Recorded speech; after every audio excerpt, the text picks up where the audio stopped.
What do you think of all the conversation around LeBron James? Kevin Garnett makes a statement during a podcast that LeBron's on that new Balco, blah, blah, blah. And there's been a lot of rumors and speculation, and the whole Biogenesis, I think, DEA investigation. People attached to LeBron were connected to that. Should we be suspicious of the longevity of LeBron's career? Yes, there's reason for suspicion. Okay. I want to be fair to LeBron. There is no evidence that I know of that's conclusive. And we have to factor in what they call the standard.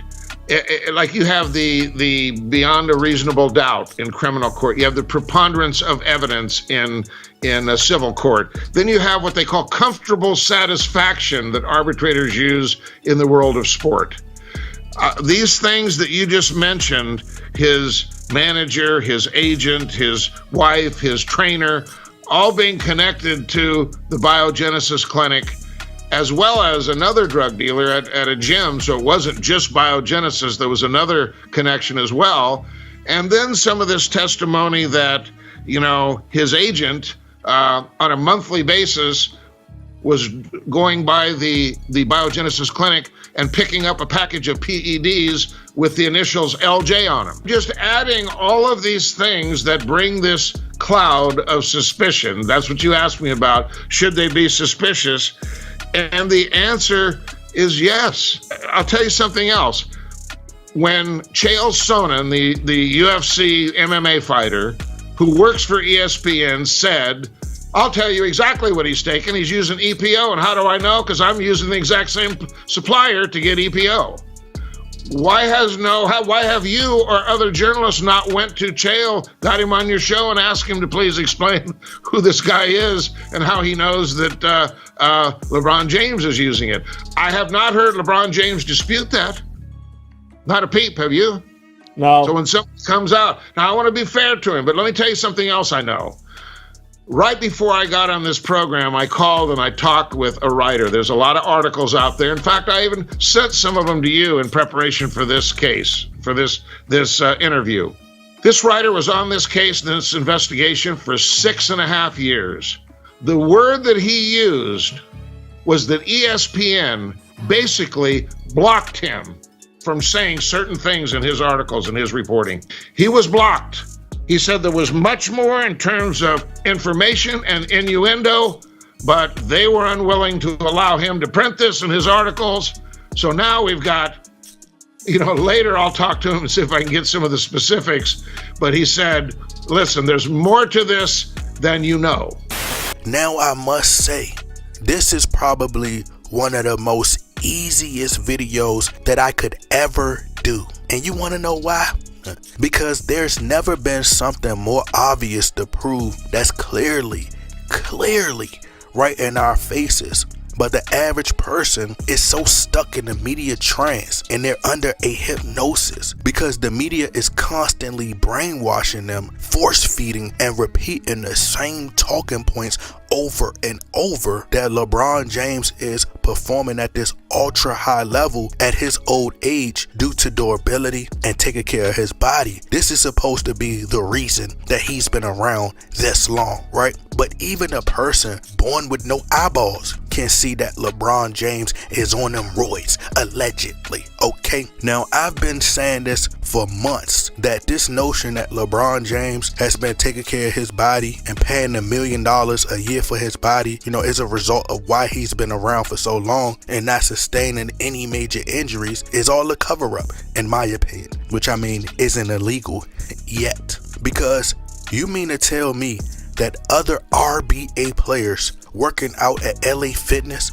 can't get the same results as LeBron James for less? And I ain't saying he doesn't spend $1 million a year on his body. I'm just saying him spending $1 million a year on his body ain't got nothing to do with him not getting injured. And when you think about it, it's really dumb because I'm pretty sure if you do the calculations and you add up all the money that players spend, all the top NBA players, if you tally up all the money, they all spend $1 million a year on their bodies in some way, especially when you take into account that how much money they spend on food, chefs. These are top of the line chefs, right? Top of the line trainers. these players are spending just as much money as LeBron James, but they ain't stopping the other greats from not getting injured, right? For example, Tim Grover is one of the best trainers in the world who has trained the likes of Michael Jordan, Kobe Bryant, Dwayne Wade, Russell Wilson, just to name a few. It's said that Tim Grover's salary is said to be $100,000 to $1 million a year. Right? So we don't know how much Tim Grover is charging a session, but I'm pretty sure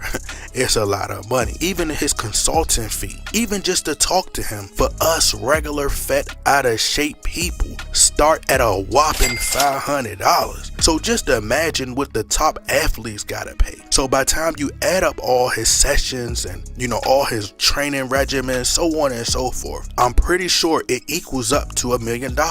Why am I saying this? Russell Wilson, who was also once trained by Tim Grover, it was reported that Russell Wilson spends $1 million a year on his body as well. Oh, that sounds familiar. Kinda sounds like LeBron James, right? But y'all know where I'm going with this, right? Haven't we been hearing this for the past few seasons about how Russell Wilson is on a decline? How he's not what he used to be? The key word is he is on the decline. He's not playing as good as he once did. But how is that possible? Shouldn't he still be playing at a super god-like level? I mean, the man spends $1 million per year on his body, just like LeBron. It's crazy.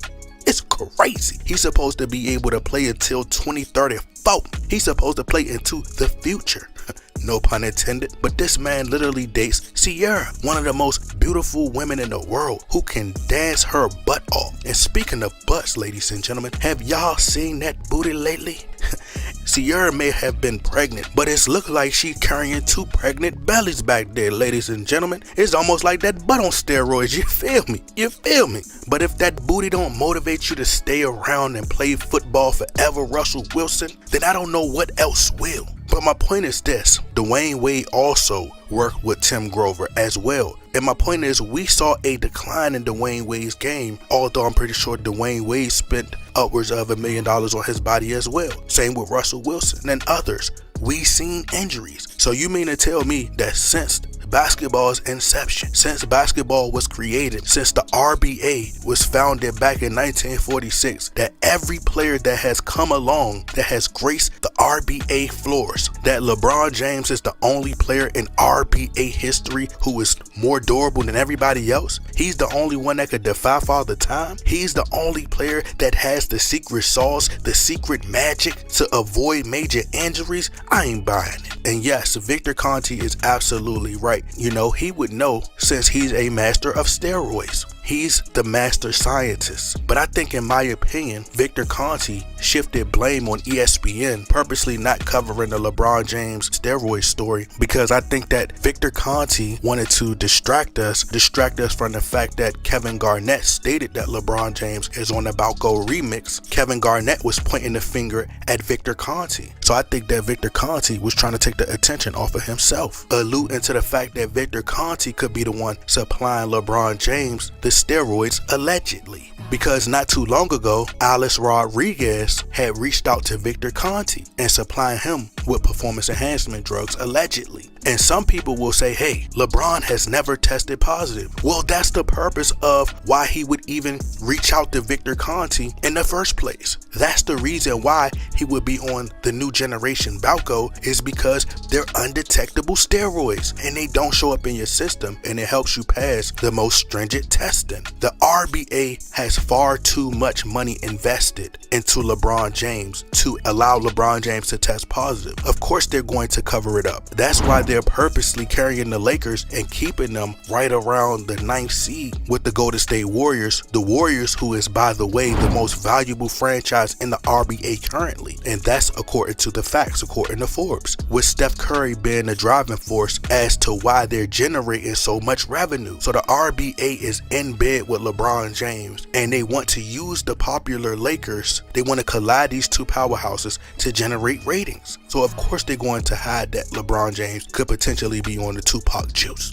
You ask, what is Victor Conte up to these days? Well, he's banned from all other sports except boxing. he's somehow allowed to work with boxers. Is it possible that Victor Conte still could be up to his old dirty tricks? It's possible. But ultimately, where in that Victor Conte statement did you hear him ever deny Kevin Garnett's claims that LeBron James is on that new Balco? Did you hear it? The answer is no. And he never denied whether there's a new Balco or not. Is it possible that he could be supplying LeBron James with performance enhancement drugs allegedly? Absolutely. And then people keep asking, why hasn't LeBron James or his camp responded to the steroid speculation? But like, why would he even respond if he knows that ESPN won't cover the story or anything that would even taint his legacy or make him look bad? He literally has every single media source in his back pocket to where they won't cover the story at all. So all he got to do is keep ignoring it. But maybe we're just overthinking it, ladies and gentlemen. Maybe we're dumb. Just maybe we're reaching like a baby that wants you to pick him up, okay? Maybe LeBron James is just that durable. Maybe he's really